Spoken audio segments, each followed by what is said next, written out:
Welcome to part 14 of Narrow Gate. And this is September the 14th, 2024 by man's calendar. And we are going to jump right on back into this Luke 14. We are going to take off right here from verse 22. And the servant said, Lord, it is done as you have commanded, and yet there is room. And the Lord said to the servant, Go out into the highways and the hedges and compel them, which means urge them, to come in, that my house may be filled. For I say to you that none of those men which were bidden shall taste of my supper. Now he's referring to the ones that he first went to. None of them is going to taste of his supper.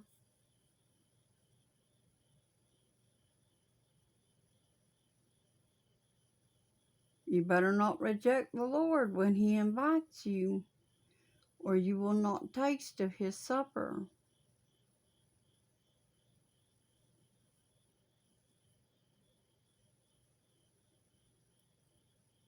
And there went great multitudes with him, and he turned and said to them. Now this is talking about Jesus. And there went great multitudes with him, and he turned and said to them. Now here we go. Here's a part I really wanted to get into right here on this. If about counting the cost. Remember I was talking in parts 6 through 11 at least about counting the cost, right? Now here's what I'm talking about. Now listen, pay attention. I sat down and I counted this cost in 2020. And I determined that serving the Lord was worth anything that I would have to pay. And I have had to pay a great price. Like I said, it costed me a lot. You'll find out what here in a few minutes. Verse 26. If any man come to me and hate not his father and mother and wife and children and brother and sisters, yea, and his own life also, he cannot be my disciple. If you love these things more than you do Jesus, you cannot be his disciple.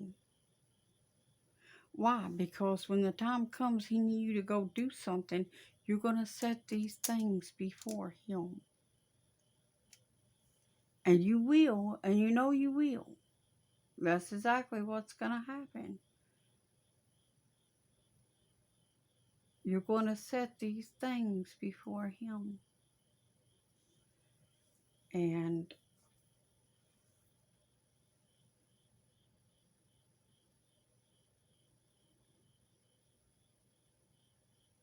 you're going to miss out.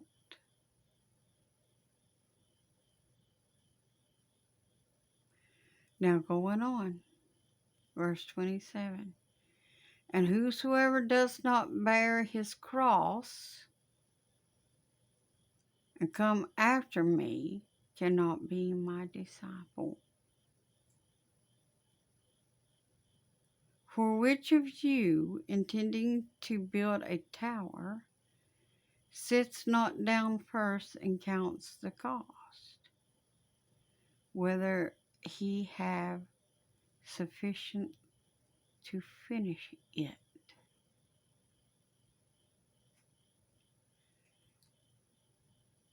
When I started this, the devil kept saying, you'll never be able to finish. You'll never be able to finish. But you know what my heart kept saying? My heart said, I don't want to be anywhere but with the Lord.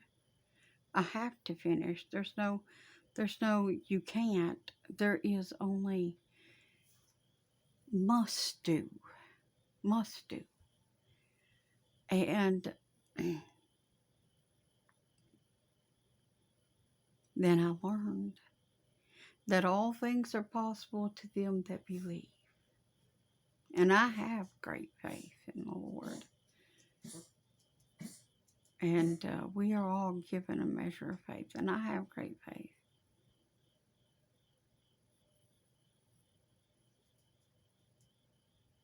And if you heard that noise in the background, that's my little dog. He's having some sinus issues, sounds like. But anyway.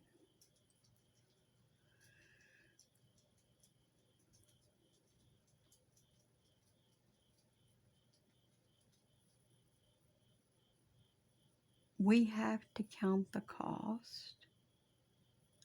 And sometimes it costs us our families and our things.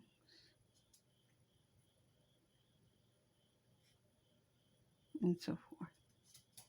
But let's go on and let's get on into this, because I want to get to the end of this chapter. And I will be getting a little rest after that once I finish this chapter of Luke. And maybe tomorrow, by the grace of the Lord's will, I'll try to get on back into it and get into the next chapters that I want to get into that goes with these.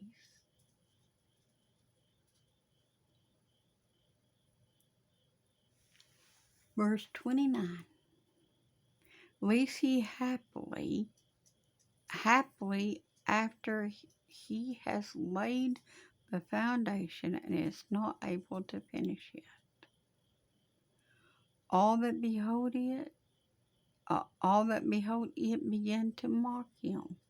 That means ridicule. Saying, this man began to build and was not able to finish. Are you just going to start that building for the Lord, or are you going to finish it? See, because when we start out with our first works, the baptism and stuff, we're so full of zeal. We go and we run well for a time.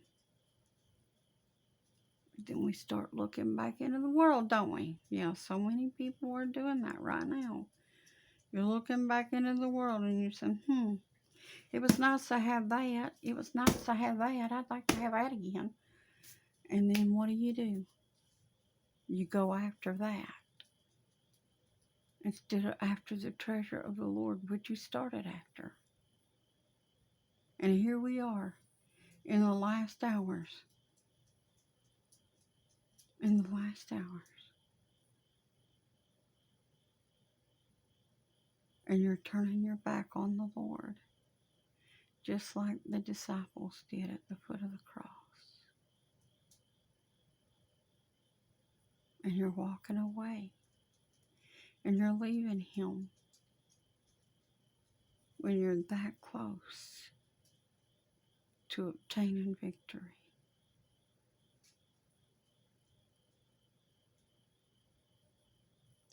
Going on, verse 30, saying, this man began to build and was not able to finish.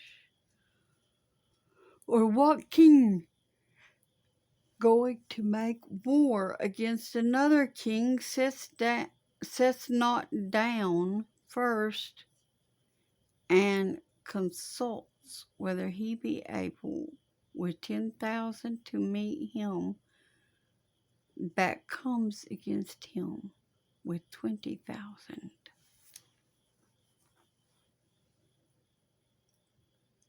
Or else, while the other is yet a great way off, he sends an ambassage, which is an ambassador, and desires conditions of peace. So likewise, whosoever he be of you that forsake not, now listen to this part, that forsake not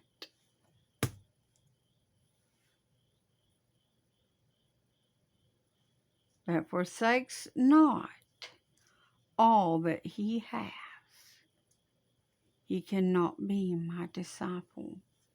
If you're not willing to leave everything that you have, you cannot be his disciple.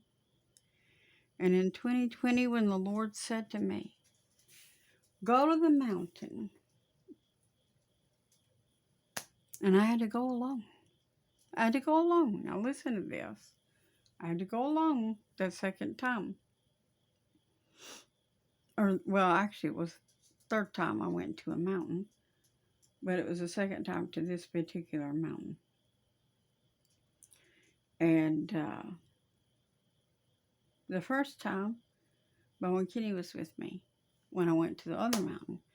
And the first time I went to this particular mountain, they were with me. But the third time that I went to pray on the mountain, which was the second time at this last mountain that they went with me to, I had to go alone. And the Lord said, will you come? And I told them, I have to go. And they weren't able to come with me because, well, Kenny just didn't want to go and Bo had to work. And so he wasn't able to go with me. And I told him, I have to go whether you come or not. And I told him for a few days.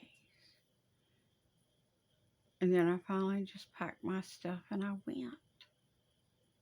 Because the Lord said, now, come. I need you to come now. Right now. I need you to come right now. And I went. I didn't look back. I just went. Because he said, come. And I hadn't even read this yet. This is what you got to understand. I hadn't read this yet. I was just starting to really get deep into the Word of God at that time. But the Lord said, come, and I went.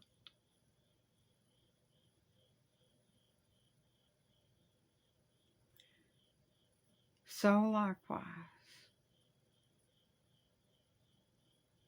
whosoever he be of you that forsakes not all that he has, he cannot be my disciple. What wouldn't you give up for the Lord? Salt is good, but if the salt have lost its savor, wherewith shall it be salted? Or wherewith shall it be seasoned? That means if it's lost its flavor. It is neither fit for the land, nor yet for the dunghill, but men cast it out. He that has ears, let him hear. And I hope that you have been hearing. And that is the end of chapter 14 of the book of Luke. And hopefully tomorrow I will get into the other chapters that goes along with this, where the Lord is sending me by the grace of the Lord. I'm hoping and praying to get together